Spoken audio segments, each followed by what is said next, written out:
నమస్కారం ఓటెన్ TV news కు స్వాగతం. స్థానిక విజయవాడ నియోజకవర్గం 47వ డివిజన్ కేఎల్ రావు నగరంలోని సబ్ స్టేషన్ నందు మాజీ మంత్రి పశ్చిమ వైసీపీ ఇన్ఛార్జ్ వెల్లంపల్లి శ్రీనివాసరావు సూచనల మేరకు విద్యుత్ అధికారులను కలిసి పెంచిన కరెంట్ ఛార్జీలను వెంటనే తగ్గించాలని వినతి పత్రం అందజేసిన శాసనమండలి సభ్యులు ఎండి రోహుల్లా, నగర మేయర్ రాయన భాగ్యలక్ష్మి తదితర వైసీపీ నాయకులు.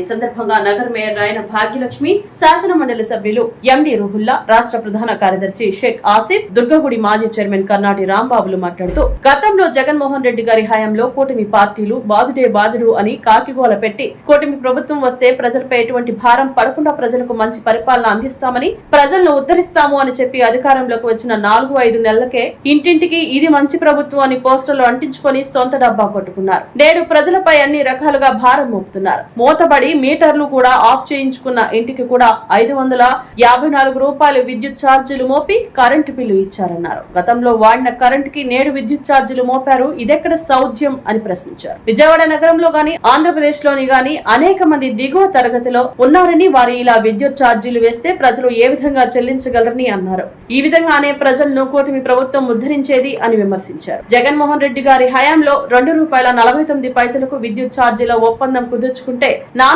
యాగి చేసి గోల చేసి ఇష్టం వచ్చినట్లు బాదుడే బాదుడు అన్ని మాటలు మాట్లాడిన కూటమి పార్టీలు నేడు కూటమి పార్టీలు అధికారంలోకి వచ్చిన తర్వాత సెకీతో ₹4.69 ఒప్పందం చేసుకుని ప్రజలపై భారం మోపుతూ జీవో నంబర్ 108 ప్రకారం అమలు చేస్తూ ప్రజలను అన్ని రకాలుగా ఇబ్బంది పెడుతున్నారని అన్నారు. రాష్ట్రంలో ఒక కరెంటు ఛార్జీలే కాదు, నిత్యావసర సరుకుల ధరలు పెంచుతున్నారని, ఉచిత గ్యాస్ బండలు గాని గ్యాస్ బండ్ల ధరలు పెంచేస్తున్నారని, అన్ని విధాలుగా ప్రజలపై భారాలు మోపుతున్నారని అన్నారు. ఎన్నికల ముందు సూపర్ 6 అన్నారు, ఒక్క హామీ కూడా అమలు చేయట్లేదన్నారు. ఉన్న పెన్షన్లకు కూడా కోత విధిస్తున్నారని అన్నారు. సర్వేలు పేరుతో ఎప్పటి నుంచో ఉన్న పెన్షన్లను తొలగిస్తున్నారని అన్నారు. ఈ రోజు ఉన్న పెన్షన్ రేపు ఉంటుందో ఉండదో అని ముసలి ముతక వికలాంగులు ప్రజలు గుండెలో అరచేతిలో పెట్టుకుని బతకాల్సిన పరిస్థితి కూటమి ప్రభుత్వంలో నెలకొందన్నారు. ఈ కార్యక్రమంలో రాష్ట్ర ప్రధాన కార్యదర్శి షేక్ ఆసిఫ్, దుర్గగుడి మాజీ చైర్మన్ కర్నాటి రాంబాబు, స్థానిక division corporator Godavari Ganga, work board జిల్లా మాజీ chairman Gouse Mohiddin, artisan cell రాష్ట్ర అధ్యక్షులు తోలేటి శ్రీకాంత్,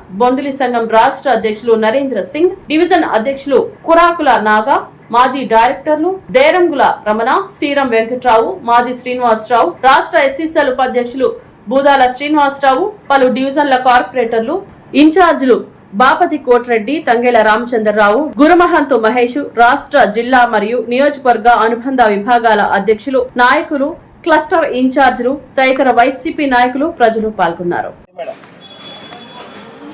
ఆంధ్రప్రదేశ్ రాష్ట్రంలోన ఏ రకంగా ప్రజల మీద భారం వేస్తున్నారు విద్యుత్ ఛార్జీల పేరుతోటి. గతంలోన జగన్మోహన్ రెడ్డి గారి పరిపాలనలోన బాదుడే బాదుడు బాదుడే బాదుడు అని చెప్పి కాకిగోల పెట్టి మేము వస్తే ప్రజలను ఉద్ధరిస్తాము, ప్రజల మీద ఎలాంటి భారము పడకుండా మేము మంచి పరిపాలన ఇస్తామని చెప్పి వచ్చిన 4-5 నెలలకే పోస్టర్లు అంటించుకొని ఇంటింటికి మంచి ప్రభుత్వం, మాది మంచి ప్రభుత్వం అని పోస్టర్లు అంటించుకొని వాళ్ళు డబ్బా ఆలే సరుచుకొని ఈరోజు ప్రజల మీద ఏ రకంగా భారం వేస్తున్నారు ప్రజలు గమనిస్తున్నారు. ఈరోజు మూతపడిన ఇంట్లకి, అలాగే ఏదైతే మీటర్లు కూడా ఆఫ్ చేయించుకున్న ఇంటికి కూడా ఈరోజు మనం చూస్తున్నాము విద్యుత్ ఛార్జీలు. గతంలో వాడిన కరెంటుకి ఇప్పుడు విద్యుత్ ఛార్జీలు అదనంగా వేయడం అంట, ఇది ఎక్కడ సోద్యం? గతంలో వాడిన కరెంటుకి ఇప్పుడు విద్యుత్ ఛార్జీలు ఏంటి? మూతపడిన ఇంటికి 554 రూపాయలు, మీటర్ కూడా ఆఫ్ చేసిన ఇంటికి 554 రూపాయలు ఈరోజు కరెంటు బిల్లు ఇవ్వటం జరుగుతుంది. ఆ రకంగా చూస్తే ఇప్పుడు విజయవాడ నగరంలో కానీ ఆంధ్రప్రదేశ్లో కానీ ఇప్పుడు మన కొండ ప్రాంతం చూడొచ్చు, ఇక్కడ కట్ట మీద ప్రాంతం చూడొచ్చు, ఇక్కడ ఉంటున్న ప్రజలు ఎంత దిగువ తరగతిలో ఉన్నారు. అలాంటి ప్రజలకి ఇలాంటి విద్యుత్ భారాలు వేస్తే ఏ రకంగా ప్రజలు చెల్లించగలరు? ఇదే కూటమి ప్రభుత్వం ఏర్పాటు చేసింది, ఇదే ప్రజలను ఉద్ధరించే ప్రభుత్వం ఇది. ఈ రకంగాన ప్రజల మీద భారం వేస్తారు, ఈ రకంగాన ప్రజల్ని సైకోల్లాగా ఈరోజు హింసించుకు తింటున్నారు. ఈరోజు సైకీ కార్పొరేషన్ కంపెనీ తోటి వీళ్ళు ఏర్పాటు చేసుకొని ఏ రకంగా దోపిడీ చేస్తున్నారు, ఏ రకంగా స్కాములు చేస్తున్నారు అన్నది మనం చూడొచ్చు. ₹2.49 జగన్మోహన్ రెడ్డి గారు గతంలోన విద్యుత్ ఛార్జీలని ఒప్పందాలు చేసుకుంటే నానా యాగి చేసి, నానా గోలా చేసి, నానా మాటలు మాట్లాడి బాదుడే బాదుడు బాదుడే బాదుడు అనుకుని తిరిగారు. ఈరోజు ₹4.60 ఒప్పందం చేసుకుంటున్నారు. మరి దీన్నేమనాలా? ₹4.60 ఈరోజు ఒప్పందం చేసుకొని ప్రజల మీద అన్ని రకాలుగా భారం వేస్తూ జీవో నెంబర్ 108 ప్రకారం ఇది ప్రజల మీద అమలు చేసేస్తూ, ప్రజల మీద అదనపు భారాలు వేస్తూ ప్రజలను అన్ని రకాలుగా ఇబ్బంది పెడుతున్నారు. ఈరోజు ఒక్క కరెంటు ఛార్జీలే కాదు, నిత్యావసర ధరలు కూడా పెంచేస్తున్నారు. గ్యాస్ బండలు, ఉచిత గ్యాస్ బండలు అని చెప్పి గ్యాస్ బండల మీద పెంచేస్తున్నారు. ప్రతి విషయంలోన ప్రజల మీద విపరీతమైన భారం వేస్తున్నారు. సూపర్ 6 అన్నారు, ఒక్కటి కూడా అమలు అవ్వటం లేదు. ఇచ్చిన ఫంక్షన్లకు కూడా కోతలు విధిస్తున్నారు. ఈరోజు ఫంక్షన్ల మీద కూడా ఈరోజు సర్వేలు నిర్వహిస్తున్నారు. రేపు పొద్దున ఎంతమంది ఫంక్షన్లు పోతాయి అన్నది కూడా ప్రజలు ఈరోజు నా ఫంక్షన్ ఉంది, రేపటి రోజు నా ఫంక్షన్ ఉంటుందా లేదా అని చెప్పి ముస్లిం, ముతక, వికలాంగులు, వితంతువులు ప్రతి ఒక్కరు గుండెలు అరచేతుల్లో పెట్టుకొని బతకాల్సిన పరిస్థితి ఈరోజు ఏర్పడింది కూటమి ప్రభుత్వంలో. ఇన్ని రకాలుగా ప్రజల్ని ఇబ్బంది పెడుతూ అమరావతి అని ఒక భ్రమరావతిలోన అదే అది డెవలప్మెంట్ చేస్తే మొత్తం ఆంధ్ర రాష్ట్ర ప్రజలందరూ హ్యాపీగా ఉంటారనుకుంటున్నారో మరేంటో తెలియటం లేదు. ప్రజలను మాత్రం విపరీతంగా ఇబ్బంది పెడుతున్నారు. ఈరోజు జగన్మోహన్ రెడ్డి గారి ఆదేశాల మేరకు మేము ప్రతి ఒక్క సబ్స్టేషన్లోన, ప్రతి ఒక్క నియోజకవర్గంలోన మేము రిప్రజెంటేషన్ అన్నది అందించడం జరిగింది. గతంలోన రాజశేఖర రెడ్డి గారి గవర్నమెంట్ ఏ రకంగా నడిచింది, 2 సార్లు ఆయన సీఎంగా చేస్తూ ప్రజలకి, రైతులకి ఉచిత విద్యుత్ అందించి ఏ రకంగా ప్రజలను ఆదుకున్నారు, 4 సార్లు సీఎంగా చేసిన చంద్రబాబు నాయుడు గారి పరిపాలనలోన కరెంటు తీగల మీద బట్టలు ఆరేసుకోవచ్చు అన్న పరిస్థితి గతంలో ఉండేది. ఈరోజు అదే పరిస్థితి రాబోతుంది. ఎందుకంటే ఇంత విద్యుత్ ఛార్జీలతోటి ప్రజలు ఈ కరెంటును వాడుకోలేరు. మళ్ళీ క్యాంటీన్లకు ఆధారపడాల్సిన పరిస్థితి వస్తుంది. ఇంకా కరెంటు తీగల మీద మళ్ళీ బట్టలు ఆరేసుకోవాల్సిన పరిస్థితే ప్రజలకు వస్తుంది. ఈ రకంగా ప్రజల్ని వెన్నుపోటు పెడుస్తూ, ఈ రకంగా ప్రజల్ని ఇబ్బంది పెడుతూ ఈ పరిపాలన అన్నది మేము తీవ్రంగా ఖండిస్తున్నాము. వెంటనే విద్యుత్ ఛార్జీలని వీళ్ళు తగ్గించాలి.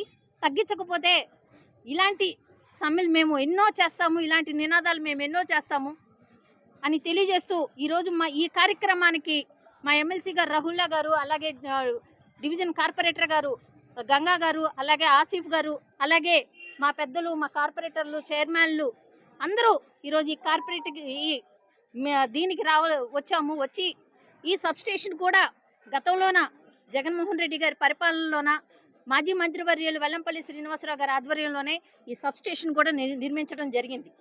ఇలాంటి సబ్స్టేషన్లు ఎన్నో సబ్స్టేషన్లకి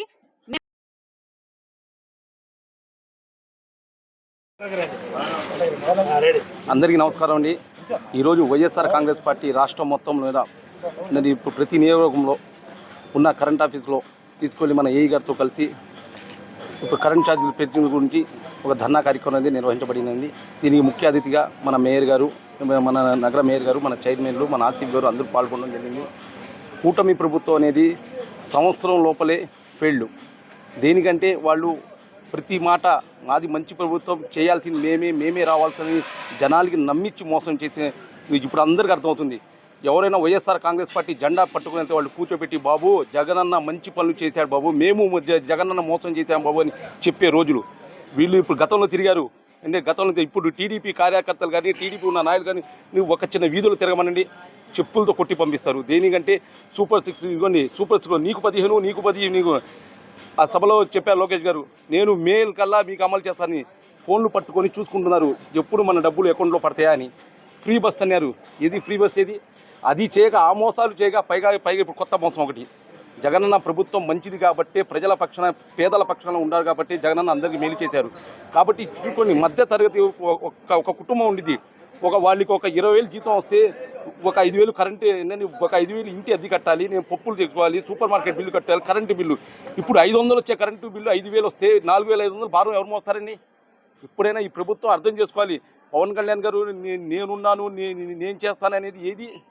ఇప్పుడు పవన్ కళ్యాణ్ గారు ఏ ప్యాలెస్లో దాక్కున్నారు ఇప్పుడు అర్థం కావట్లేదు. ఇప్పుడు అర్థం చేసుకోవాలి. ఎందుకంటే ప్రజలు ఎంత బాధపడుతున్నారు, ఎంత నష్టపోతున్నారు. మాట ఇచ్చారుగా నేను కోట్ల రూపాయలు తీసుకొచ్చి కోట్ల రూపాయలు తీసుకొని రాజధానికి పెట్టండి, రాజధాని పెట్టడం తప్పులేదు, కానీ రాష్ట్రం మొత్తం ఆలోచించండి. రాష్ట్రంలో పేద ప్రజల గురించి ఆలోచించాల్సిన అవసరం ఉంది. కాబట్టి వైఎస్ఆర్ కాంగ్రెస్ పార్టీ ఎప్పుడు ఇప్పుడు పేద ప్రజలతో ఉండిద్ది. ఇట్లాంటి ధర్నాలు కరెంటు తగ్గే లోపల అన్ని ధర్నాలు చేసి మనం వైఎస్ఆర్ కాంగ్రెస్ పార్టీగా ఇప్పుడు జగనన్నతో పేదల పక్షం అని చెప్పగలను. మెమోరాండం ఇవ్వడం జరుగుతుంది. ప్రజల మీద భారం మోపుతూ ఈ యొక్క గ్రాఫిక్స్ చూపించేది అందరూ ఇక్కడ అదనంగా భారాలు వేసి ఒక ఏ హామీలు నెరవేర్చకుండా ప్రభుత్వం జరుగుతుంది. మరి ఒక్క హామీ నెరవేర్చకు గతంలో జగన్ విద్యుత్ కొనుగోలు చేసి భారాన్ని పెట్టినటువంటి ఈ దొంగ ప్రభుత్వాన్ని మేము అడుగుతున్నాం. ఈ రోజున గత ప్రభుత్వానికి ఈ ప్రభుత్వానికి జరుగుతున్నటువంటి దానికి ప్రతి ఒక్కటి దానికి కూడా మీరు శ్వేతపత్రం రిలీజ్ చేయగలరా అని చెప్పి కూడా అడుగుతున్నాం. మీరు సంవత్సర కాలంలో ప్రజలకి మీరు ఏమాత్రం కూడా కనీస పథకాలు కూడా ఇవ్వలేనటువంటి పరిస్థితిలో మీరు ఉన్నారు. ఈ రోజున జరుగుతున్నటువంటి ప్రభుత్వంలో ప్రతి ఒక్కరు కూడా విద్య, వైద్యం అన్ని కూడా నిర్వహణ చేసినటువంటి ప్రభుత్వం ఈ కూటమి ప్రభుత్వం. గత ప్రభుత్వంలో మీరు డిబేట్కి రాగలరా?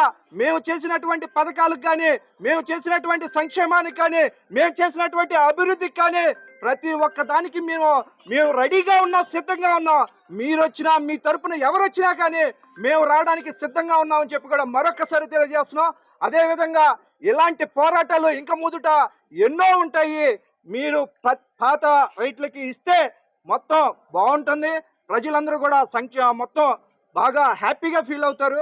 మరొక్కసారి చంద్రబాబు నాయుడు గారి ప్రభుత్వానికి చెప్తున్నాం, ఇలాంటి అగ్రిమెంట్లని అన్ని కూడా రద్దు చేసుకోవాలని చెప్పి మనవి చేస్తూ సెలవు తీసుకుంటాం.